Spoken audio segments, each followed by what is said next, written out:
since there was an announcement 2 days ago on April 1st, which is an interesting time to announce stuff.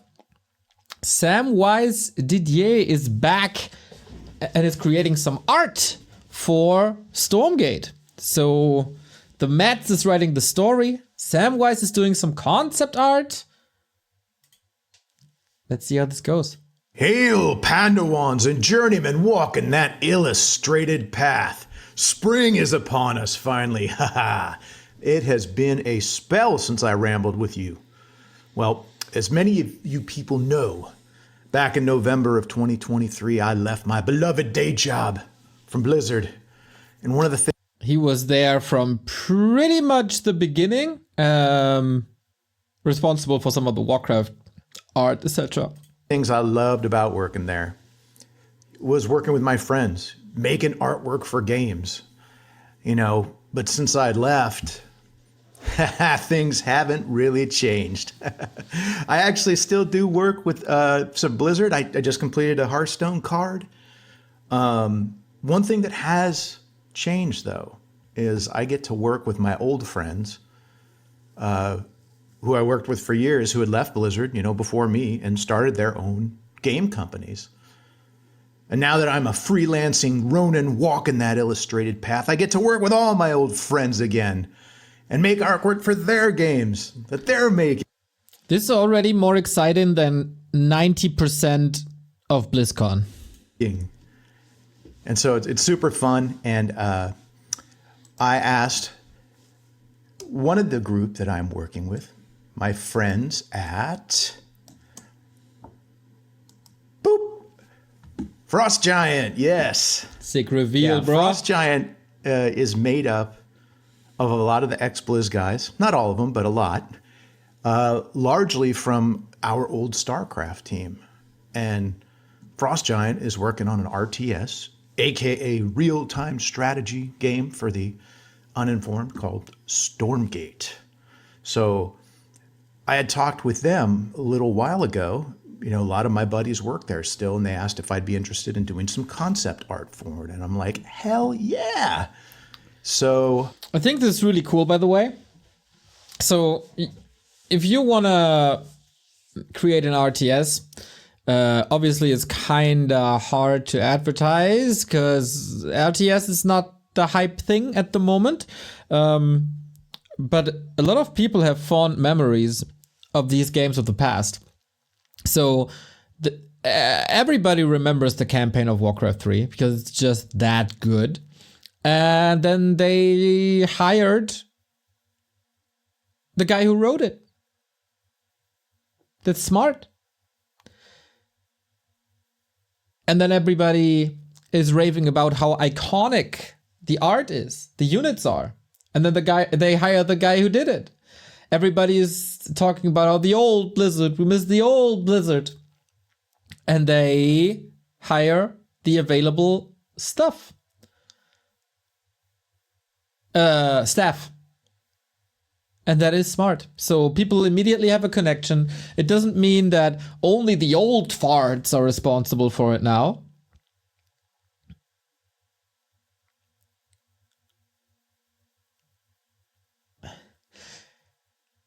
And there will be some fresh ideas and some new ideas of some people who are younger.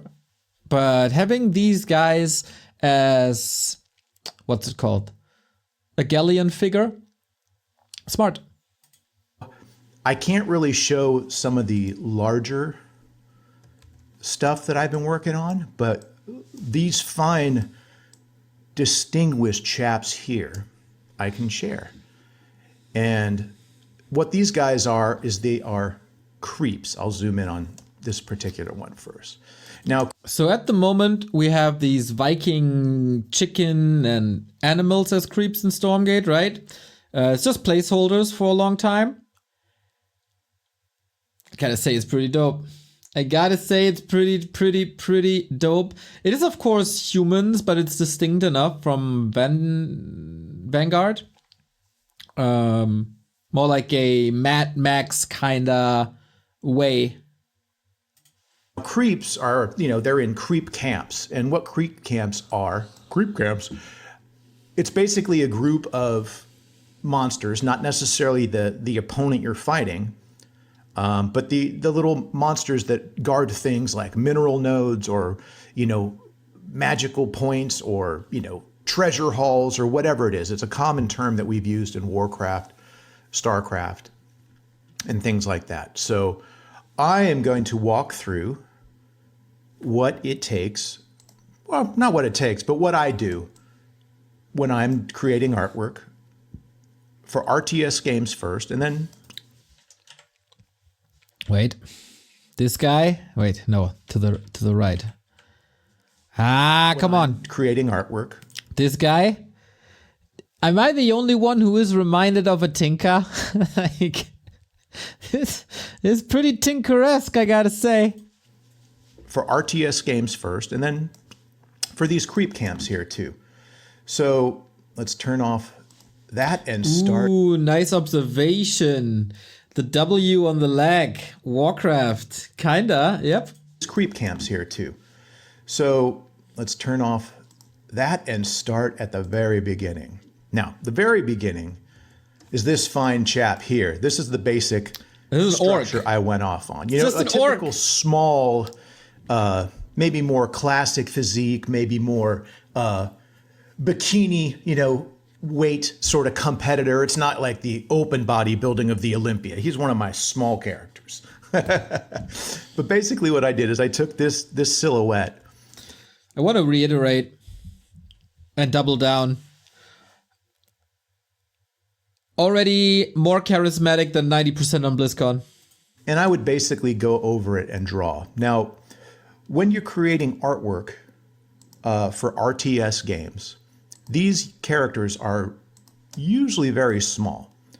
Now, these creeps, one of the caveats I had, which I didn't completely do 100%, but it's supposed to be based off of the biped kind of character rig. Every little unit in the game has basically like the interior skeleton. Like if you've played with action figures and busted them, you'll see like they have like the little rigs inside them where the rubber band connects to the bow tweenie and the bow tweenie connects to the thingamajig. And so that's kind of what the parameters for this were. So I took a basic character, and what they said, they gave me a couple different creep camps to choose from, and I started with the first one I just went on. And hopefully I'll be able to show you future videos of the other creeps. But these ones were scavengers. So scavengers are basically these creeps that survive out in the world, and they're replacing their limbs with, mechanical stuff and junk and all that. So I always, had a love for sort of the warriors of the wasteland sort of characters. I always loved that.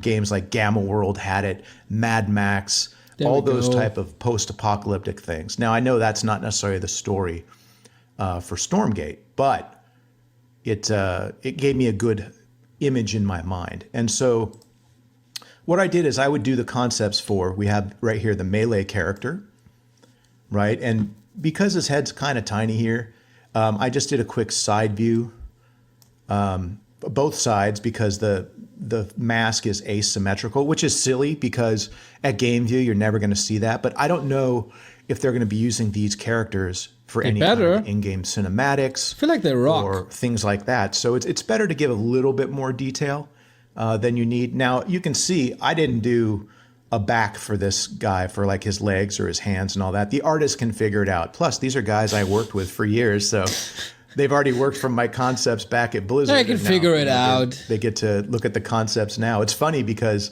I'm now in the role of artist, and they're on the at Frost Giant. They're my art directors. So thankfully, they're not jerks like I was. So just little things. I did a quick back view of this guy because they have like the idea here was like they have this like kind of stim packs that they jam in their back, and it gets them all cranked up and crazy. And so there's like the little things. But if you look, that also looks like a skull, right? So I thought that was kind of cool. I did a quick little tweak on, so there's these like kind of universal ball joints, and from a concept, it's just, I think most people would get it, but I showed that it's like, well, the thing is a circle, and these little cylinders here sticking in, and they can turn, right or left, and they can move up and down. So it's basically, the animators and the riggers can totally make magic out of just the dumbest little things like that. But I like that they stick these stim things with a needle in the back. It's just a little grittier. Stim always had like this needle icon, right? But I don't know. Just feels a bit more brutal. Fits the theme. They probably have better ideas for it than I do. But that's what I did. So I made this melee character, right? And usually the melee character or the range, like, so take with orcs and night elves. Their basic character on night elves was the archer, the basic. Already more Warcraft mentions than at BlizzCon. Character on the orcs or the humans was the footman and the grunt. So if there was a poster, this would be the main guy. Or if there was a first action figure made, it would be this guy, right? So I gave him a big, mechanized hand. And you can't really tell right here. Maybe you can see more when I show you the colors. Sort of a mechanical leg. And then the rest is just the regular boot with, bolted in armor, the regular armor. A regular boot, like everybody wears nice, these. Basic. Like when I go out, get groceries, this is also my footwear. Asymmetrical design everywhere from, the shapes of the hands, the shoulder pads, the little juice tanks. One of the things I thought that we could do was to save time, because again, these, creeps, you want them to be cool, because who knows, like a creep can turn into the Murloc, and the Murloc was the biggest, creep of all in Warcraft. So every one of these you make, try to keep in mind that it may catch on for some reason. I've got not know. Now I don't know if old Mad Axe here or whatever will be the poster boy, but you never know. But what I did is I kept the same legs as you see here on the scavenger base or melee guy, the scavenger range, and then the scavenger boss. Now, what one could do, it's the same amount of work, but if you really, in RTSs real quick, the main focus on bipeds, specifically, the human-sized ones that aren't huge, it's their upper torso, right? So you really want like shoulders, hands. That's right. Maybe their head if it's something special about it. That's why. Someone realized that you watch the game from a top, and it has to be important to how the units look from a top. Kind of safe to say that he was not involved in the Reforged art process then, I guess. I put this mohawk on the guy because it'll be a nice, cool visual indicator. So I think plus it's like classic Mad Max, but the legs you don't really see too much. So I thought maybe they don't have to spend as much time on the legs. They can save some time on building this model because, a lot of the work you want to be awesome, but if it's just a creep camp, don't burn all your energy on that. You have, the real units that people play and that are in the armies. Those are more important to really flesh out and make super iconic because you're playing with groups of them. You need to be able to pick out which one is the this versus the that. That's right. But what you could do is say this character, he could have. And I feel like there's still some issues with visibility in the game. Say this is his right leg, our left leg here. It could be this left leg, and you flip it, and so it could have the same legs. And then this character, you could take, this right leg and flip it and have both the same. And then the boss could have the asymmetrical sort of thing. So you could get more variety on the legs if it's important. I didn't worry about it because I really didn't want to worry about. I just wanted to focus on the upper torso area and then the weapons and some key little features like our mohawks or his, junker juice or whatever they're going to call it. So from here, I start adding in the shadow layer. And normally I just start out gray, but I gave him a variety of colors. This, you don't really see this in the game, but I just did it for myself because I wanted to make them feel a little different. So you get the tone of them.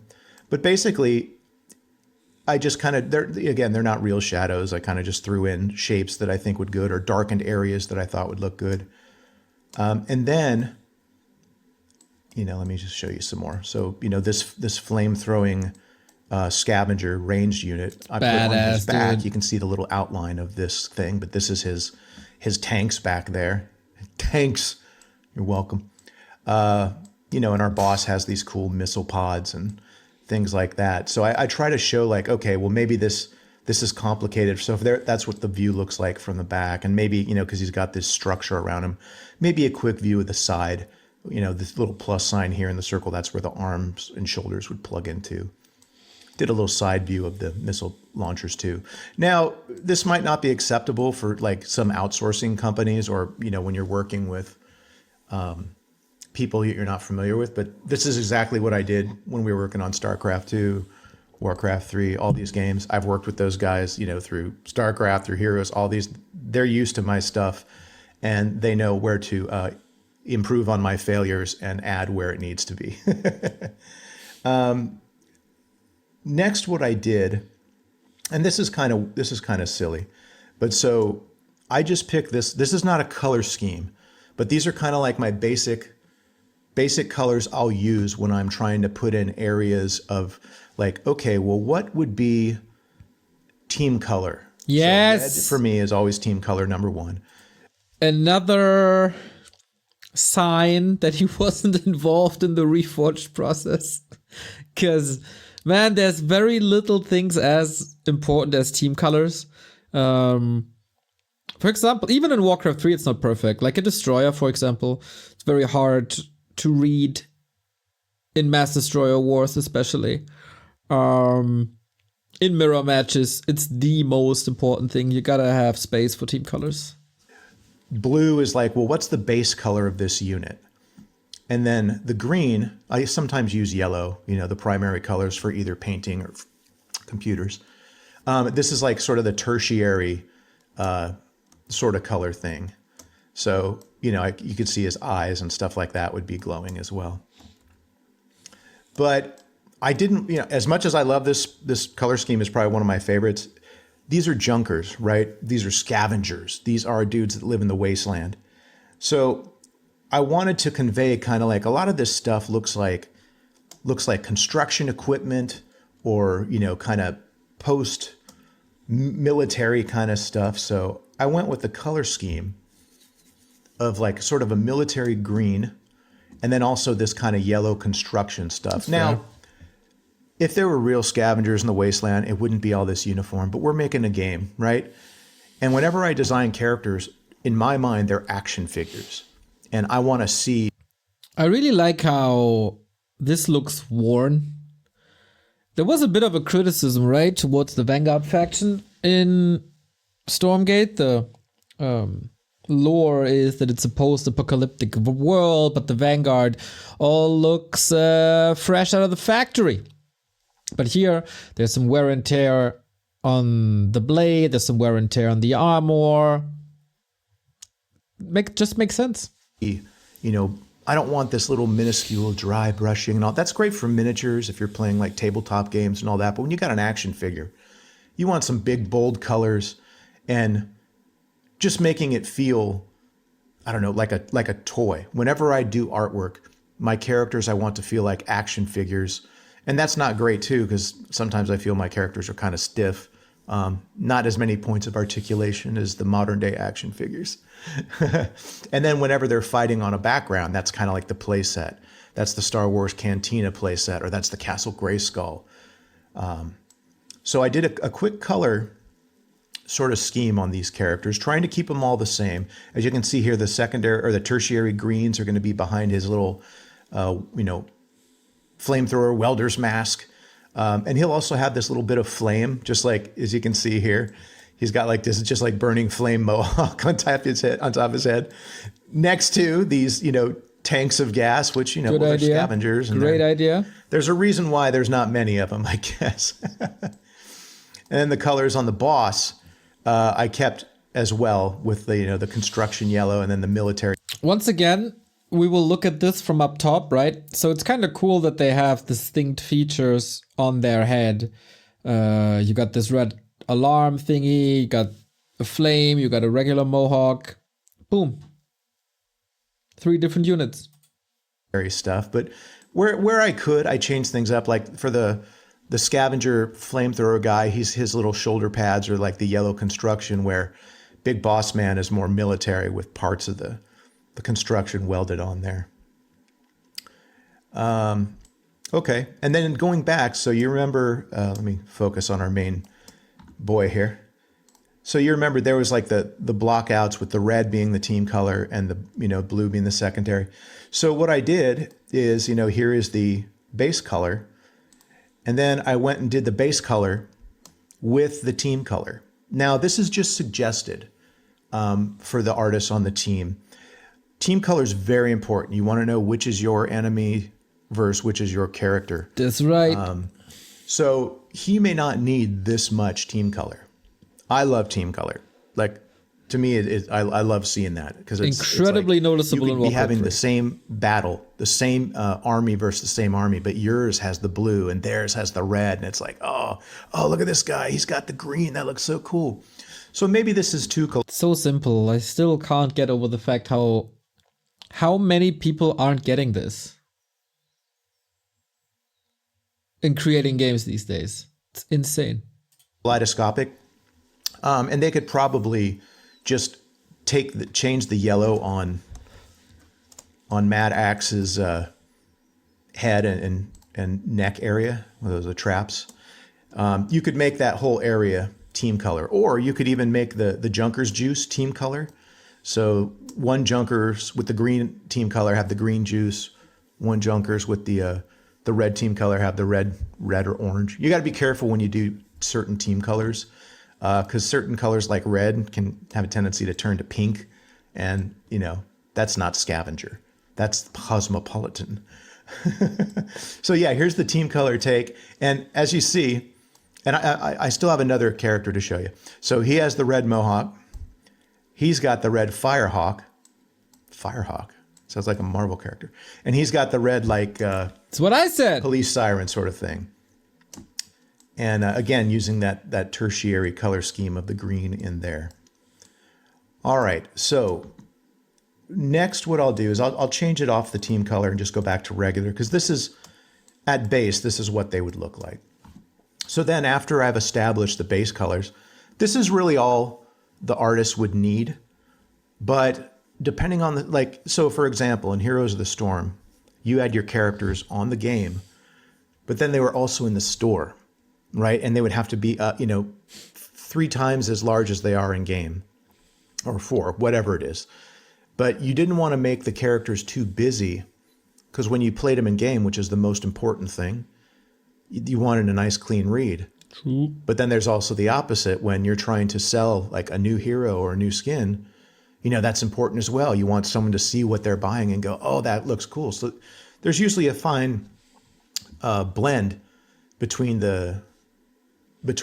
And so what I will do is I'll go in after that and I'll start putting in some highlights, which in video games, it's just what they call a specular map, how shiny things are, how dull they are, things like that.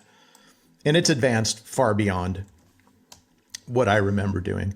I haven't created 3D models since StarCraft 2 in the Zerg campaign, Heart of the Swarm, which was 2012. So it's been a while. But so yeah, as you can see, I'll turn the highlights on and off. You can see the difference it makes. So there's the flat colors, and then there's the highlights. And then another area that I like to do is I just call it spots. And then this is just more for the concept. This is for me to round it out. And basically what I'm doing here is, excuse me, I will add little bits. Like as you can see on Big Boss Man's torso here, Wrestling fan, he gets a little couple chips, little couple like glowy bullet holes and things like that. Let's see, Yeah, this attention to detail. I mean, it's kind of also a no-brainer, but it's also a detail. You know what I mean? It's completely missing from the Vanguard faction. Can up here gets there we go. Gets a little bit more dinged up and things like that. And I just put like an extra kind of just gradient. Normally I wouldn't put it on this layer, so you can see down in the legs here, the little spots, the little nicks and dings and all that. Now, you're not going to see any of that from game view. So, I mean, you really don't have to immersion though. But it's nice to have it if the characters are going to be larger, especially on like more important characters. I just did this because I figured it was, you know, an extra level of detail they could choose to omit. I mean, they could really, this is really all they need. What are the base colors? What are the base proportions of the characters? You know, normally, you know, I also try to include this so when they're making the model, they can just build this and then build the pieces on it.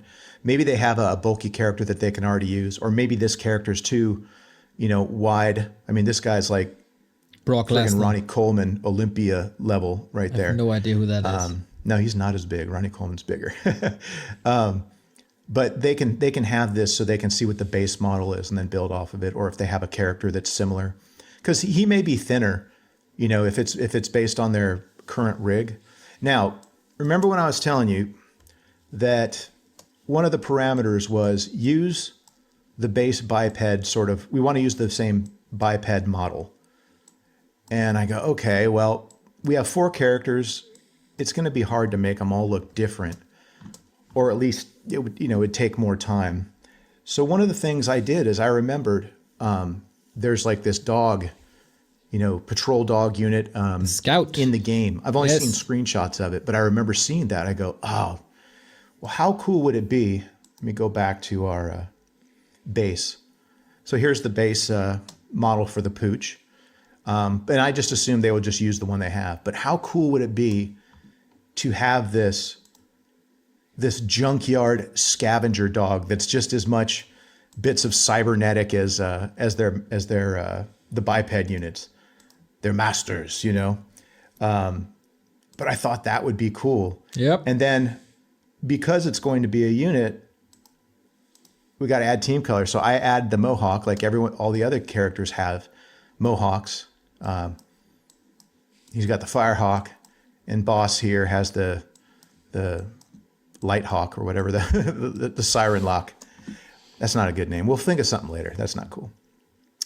So basically, though, that is the walkthrough for some of the scavengers, the NPC creep camps that I did for Frost Giant. Now, I think it's very cool.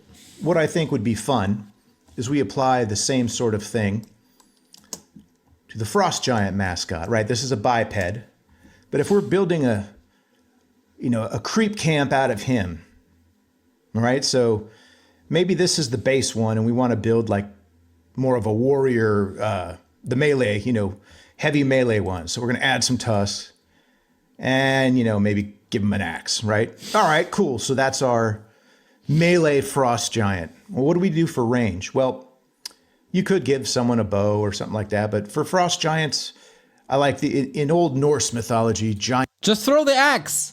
Throw the axe. You don't even have to do some extra work. Keep the axe. Just throw it. Giants were, you know, magical creatures as well.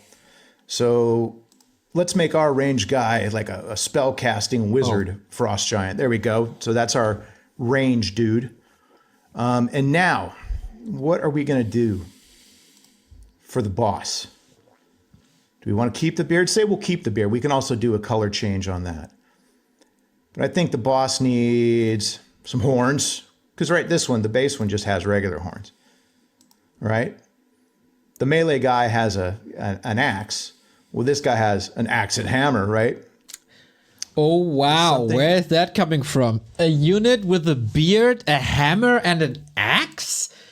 And, you know, like, the horns are nice, but maybe put the horns on a helmet? Does that that reminiscent of anything? Is missing. What does a boss of Frost Giants need? Shoulder pads, we have it. Hail. Yes, look at that. So there we go. That is my walkthrough of the creep camps. That is my walkthrough of drawing the Frost Giant creep camp. Pretty cool. Let's return him to his former glory. I like that direction. Right. I like the art direction. The beard. Let's take that off. And all right, look at those little tuskies. Okay, so we're back to the Frost Giant. All right, Pandawans. Well, I hope you enjoyed this little walkthrough. I have Yes, to say, sir. I've been having a blast working with my old buddies again. It's been too many years, but I'm at a really great point right now where I still get to work with my buddies at Blizzard on games. I get to work with my buddies at Frost Giant on games. And who knows, maybe there are a few more places that I'm working with that we will do in a future video. Oop, oop. All right, Pandawans. Well, remember your ABCs. Always be creating. There you go. Hail. Cool. Give it a like. His link is in the description. And let's see what he's coming up with next. It's pretty damn dope, I gotta say. Definitely reminiscent of previous work, which was great work. So yeah, shout out. Definitely shout out to Sam. Good to have him back. Good to have him back without any Blizzard shackles.